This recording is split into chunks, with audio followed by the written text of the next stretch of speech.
자, 그 다음에 보십시다. 자, 분자량의 원자량이 다시 한번 정리. 여기에다가 g을 붙이게 되면 무엇이 형성이 돼? 6.02 곱하기 10의 23승계 라는 말을 같은 말로는 분자수. 우리는 이제 원자량보다는 원자량이 화학적 개념이어서 보통 이제 분자량을 가장 많이 이용합니다. 이고 그 말의 뜻은 1몰의 이다라는 것을 잡아주시면 되어졌어요. 자, 이제 이걸 가지고 들어갈 것이 무엇이 있냐면 이런 거지. 하나의 양적 관계를 접근해 볼 건데, 양적 관계. 공식이라기보다 이제 개념이 나오는데, 여기서 이제 봐줘야 되는 게 무엇이냐면, 자, 예를 한번 들게요. 이 예를 통해서 개념을 정리해 볼게. 이산화탄소가 있어요. 이산화탄소의 분자량은 우리는 라지 M으로 쓰기로 했으니까 라지 M은 44라고 되어져 있다고 해요. 라고 했을 때 문제상에서 얘가 얼마냐면 만약에 22g일 때 22g일 때 과연 몇 몰입니까? 라고 물어보게 되어져요. 쉬운 거긴 하지만 이럴 때 해야 되는 접근, 아는 문제 말고 모르는 문제를 접근했을 때 먼저 요 분자량이 44라고 하는 아이를 끌고 들어와요. 분자량이 44다. 그러면 위에 걸 통해서 1몰이 가지고 있는 질량이 얼마인 거야? 얘다가 그램 붙인 거야. 이것은 44g이야. 인 거지. 여기까지 됐어요. 근데 22g일 때 몇 몰이니? 라고 물어봤어요. 근데 얘가 궁금해. 몇 몰이니? 근데 그때 질량이 얼마냐면 22g이야. 그러면 이제 컨츄리 하지만 1몰일 때 44g이라면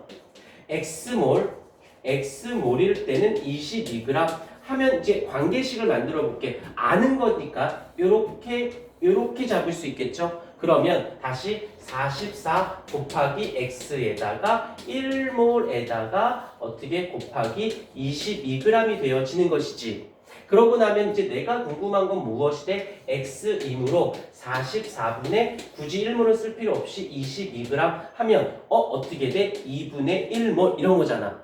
근데 다 알지만 44일 때 1몰이면 그만큼 질량이 얼마가 됐니? 질량이 2분의 1배 되었잖아. 질량이. 그러면 개수도 얼마가 돼야 돼? 개수도 절반 있어야 질량이 절반 나올 거 아니야. 이 정도는 쉬워. 근데 문제를 막상 풀다 보면 굉장히 복잡하게 나와. 그때마다 쉽게 할 수 있는 거면 넘어가되 어려울 경우에는 이런 관계식을 좀 만들어 주는데 이러다 보니까 그러지 말고 우리 이제부터 좀 편리하게 조금 하나의 공식처럼 하나 만들어 보자 라고 했던 게 요걸 다시 한번 정리할게요. 1몰일 때 어떻게 돼? 분자량에다가 무엇을? g을 붙여줘요.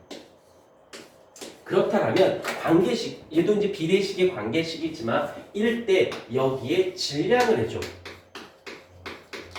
그리고 이때 몰수는 이라고 해본다라면 자 이렇게 되어져 있어. 근데 질량을 우리 W라고 하고 분자량을 라지 M, 몰수를 스몰 n으로 바꾸거든. 이렇다라면 이제 넣어보자. 이제 1몰일 때 44, 1몰일 때 44, 1몰일 때 44. 근데 22g일 때 몇 몰이니? 22g일 때 몇 몰이니? 44분의 22니까 2분의 1이 된 거잖아. 그럼 얘가 2분의 1이 된 거네. 오케이? 요런 관계식을 하나 만들어 놓으면 나올 때마다 뭐 쉽게 할 수도 있겠지만 복잡했을 경우 이렇게 가기도 하는데 그러지 말고 간편하게 잡자. 어떻게? 근데 알겠지만 분모의 1이면 표현 안 해도 되잖아. 그러니까 몰수는 어떻게 돼? 분자량분의 질량적 개념을 요거 하나만 알고 있다면 근데 나중에 문제 풀다 보면 생각보다 굉장히 많이 요긴하게 써먹어요. 항상 왜? 이유는 간단해. 얘는 질량적 개념이잖아. 정확히 따지면 여기는 1몰이 들어있는 거야. 분모에. 그러면 이게 되게 중요한 게 이 우변에 있는 건 질량적 개념. 양적 개념이라면 이 좌변에 있는 얘는 수적 개념이잖아. 수적 개념. 아까도 얘기했지만 수와 양의 수를 넘나들고 싶었던 거야. 어떻게 하든지 수가 나오면 양으로, 양이 나오면 수로 바꾸고 싶은 거야. 근데 원자량은 질량의 단위가 질량이 아니므로 실제 질량인 것으로 만들어 놨더니 일몰이 나온 거잖아. 그러면 수와 양이 정리되는데 이거 하나가 딱 수와 양을 다 등호를 만들어 버렸네. 등호를. 그러니까는 어떤 걸 갖다 넣어도 여기다 막 집어넣다 보면 답이 나올 가능성은 굉장히 높아지게 돼요. 오케이. 그런데 요 수량적 개념에서 또 하나 얘 쌍두마차라고 할 수 있어. 쌍두마차. 얘네들은 나중에 무조건 외워라고 할 거야. 그러니까 문제 풀다가 생각을 떠올리고 풀어야지. 풀다가 생각을 떠올리면 아니야. 떠올려 놓고 문제를 푸는 건데 하나 또 양적 관계 또 하나 나오는 애가 굉장히 나오는 애가 바로 얘야. 질량 보존 법칙. 질량 보존의 법칙이라는 것은 어떤 거냐면 교과서적인 정의를 볼게요. 반응물이 있어요. 그 다음에 화살 표시로 가서 생성물이 있습니다. 라고 했었을 때 이 질량 보존의 법칙은 반응물의 질량의 총합, 질량의 합은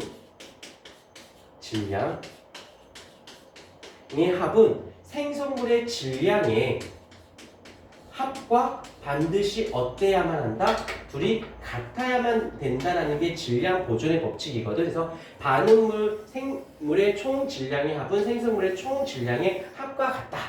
그럼 지금 양적 개념에 대한 이야기를 한 거예요. 그런데 이게 이렇게 되려면 어떤 이야기가 또 붙어 들어가야만 하냐면 반응물이 가지고 있는 그 원자의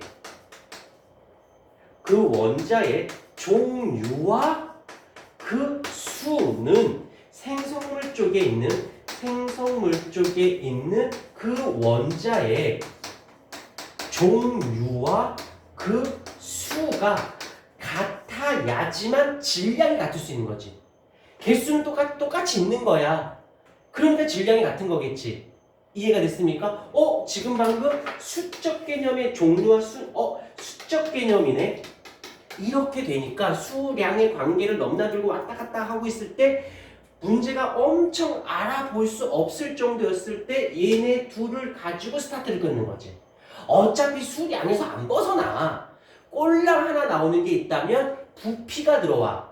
부피는 생각해보자. 10개 있을 때 부피와 20개 있었을 때 부피.